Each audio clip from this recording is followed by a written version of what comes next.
नमस्कार सभी साथियों का एक बार फिर से स्वागत है आपके अपने इस YouTube चैनल पर।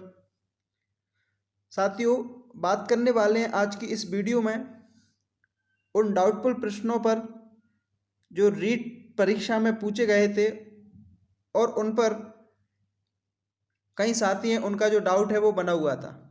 साथियों, आज हमने इस वीडियो में उन प्रश्नों को शामिल किया है जो पिछली वीडियो में कमेंट बॉक्स के माध्यम से हमारे जो कई साथी हैं उन्होंने पूछे थे। दोस्तों, मैं आपको बता दूं कि जो डाउटफुल प्रश्न हैं उन डाउटफुल प्रश्नों को लेकर हमने कई वीडियो बनाई हैं। उन वीडियो को अगर आपने नहीं देखा है तो उन पुरानी वीडियो को आप अवश्य देखिएगा। हो सकता है आपका किसी क्वेश्चंस पर डाउट हो तो वो आपका क्लियर हो जाए। पिछली जो भी वीडियो हैं हमने विद प्रूफ के साथ, प्रमाण के साथ उन प्रश्नों का उत्तर है वो दिया है, तो आप उन वीडियो को ज़रूर देखिएगा। और आज इस वीडियो में हमने उन प्रश्नों को शामिल किया है जो हमारे कई साथी हैं उनके द्वारा कमेंट बॉक्स के माध्यम से पूछे गए थे। कई साथी थे, उन्होंने पूछा था कि सर इंग्लिश में जो कौन कौन से प्रश्न हैं उन पर बोनस मिल सकता है। तो इंग्लिश वाले कुछ प्रश्न हैं उनको आज इस वीडियो में हमने शामिल किया है। एक वो प्रश्न आता है वो महाराणा प्रताप वाला, उस पर कई विवाद बना हुआ है। पिछली वीडियो में हम चर्चा कर चुके हैं, लेकिन आज हम इस वीडियो में उसको अच्छे तरीके से क्लियर करने वाले हैं।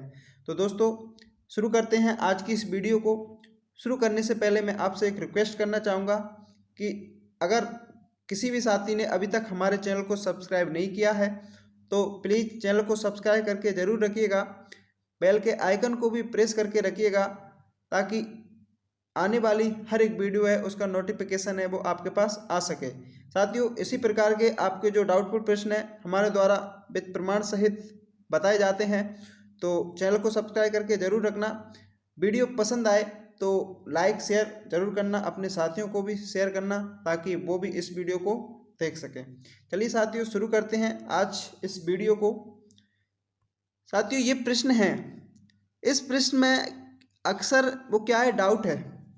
देखिए, इस प्रश्न को हम पिछली वीडियो में चर्चा कर चुके हैं, लेकिन आज फिर हमने इसलिए शामिल किया है कि कई बार कमेंट आया था कि सर जो 7th क्लास की बुक है उसमें इसका जो उत्तर है वो अलग दे रखा है और 12वीं क्लास की जो हिस्ट्री की बुक है उसमें इसका जो राइट आंसर है वो अलग अलग माना गया है।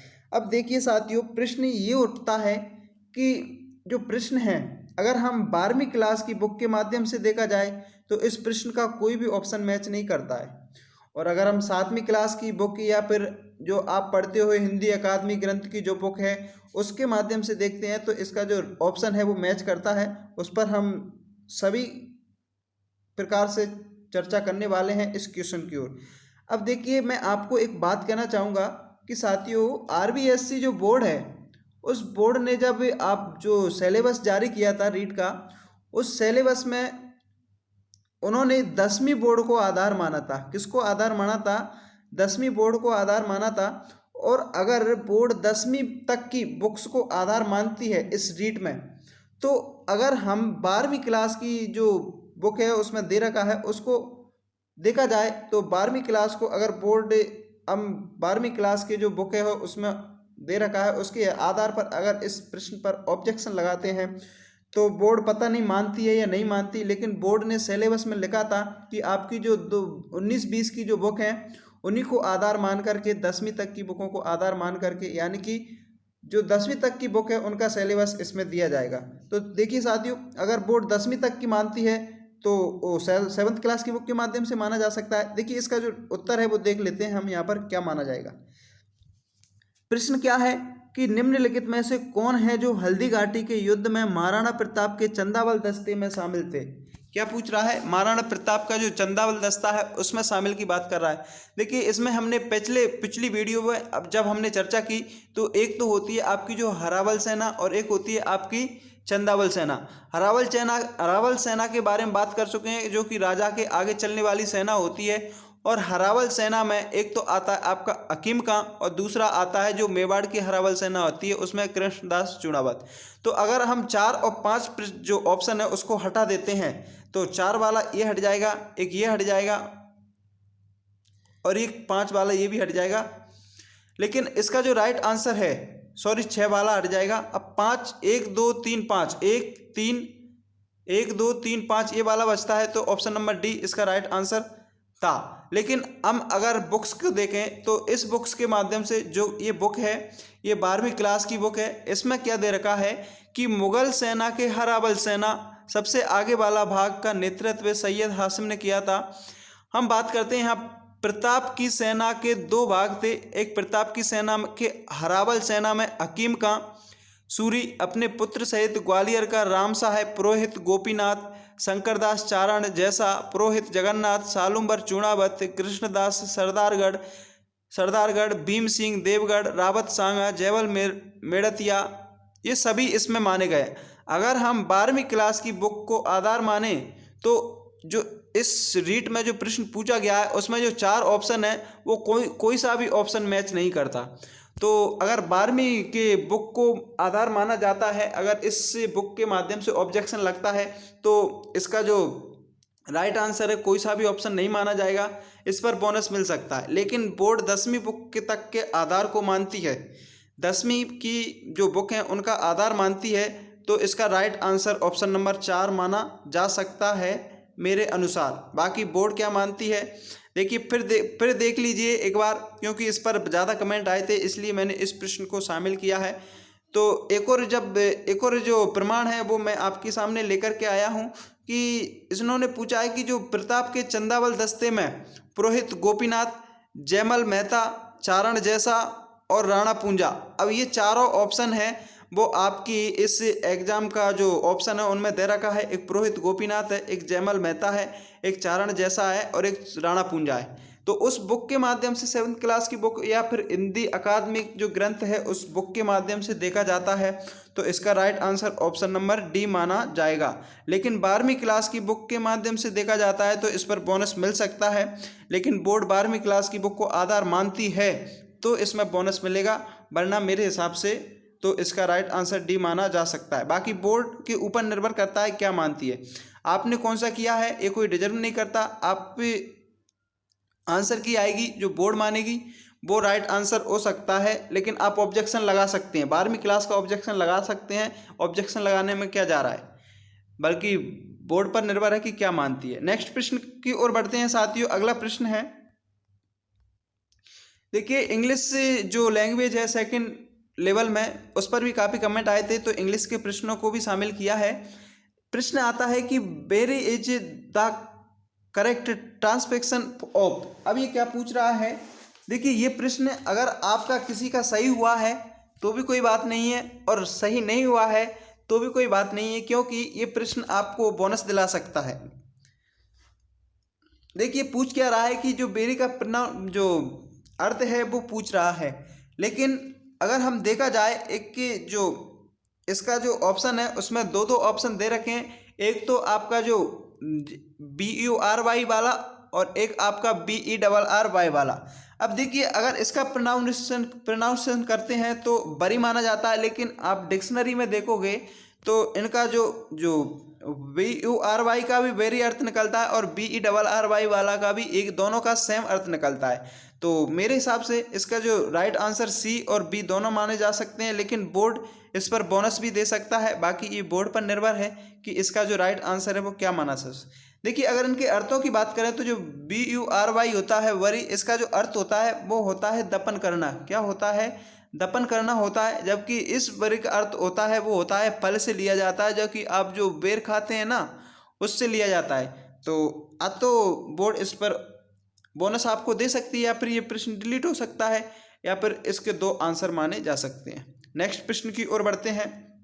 अगला प्रश्न है साथियों, ये प्रश्न है कि जो flying in the face of means, ये क्या है, एक मुहावरा है और ये मुहावरा इसमें पूछ रहा है इसका जो अर्थ सेम कंडीशन वाला पूछ रहा है फ्लाइंग। तो देखिए इसमें अगर देखा जाए तो इसका जो अपोजिट अर्थ वाला जो मीन्स है इसमें कोई ऑप्शन नहीं दे रखा, तो ये प्रश्न आपका डिलीट हो सकता है। अगर देखा जाए इसका वास्तविक अर्थ की ओर देखा जाए, फ्लाइंग के वास्तविक अर्थ की ओर देखा जाए तो इसका कोई अर्थ यहाँ पर नहीं दे रखा। लेकिन अब देखिए अगर इनके हिसाब से देखा जाए तो वैसे इसका जो अर्थ होता है वो होता है विरोध करना। क्या होता है, विरोध करना। लेकिन इसका जो ऑप्शन में दे रखे हैं इसका कोई सा इसका जो अर्थ है वो नहीं मिल रहा। तो लेकिन यहाँ पर एक शब्द दे रखा है जो होता है इंसल्ट। अगर बोर्ड इसको मानती है इंसल्ट वाले को, तो शायद जहाँ तक हो सकता है कि ऑप्शन नंबर डी इसका राइट आंसर माना जा सकता है। लेकिन अगर इसके वास्तविक अर्थ को देखा जाए तो इसका जो वास्तविक अर्थ माना जाएगा, जैसे ऑपोज, इसका जो flying in the face of means का जो ऑपोज होता है वो अर्थ माना जाता है। लेकिन इसमें ऑप्शन में नहीं दे रखा, ऑप्शन में इंसल्ट दे रखा है, तो ये माना जा सकता है। बाकी बोर्ड के ऊपर निर्भर करता है कि या तो इस पर बोनस मिल सकता है या फिर इसका डी ऑप्शन राइट माना जा सकता है। नेक्स्ट प्रश्न की ओर बढ़ते हैं साथियों। अगला प्रश्न है,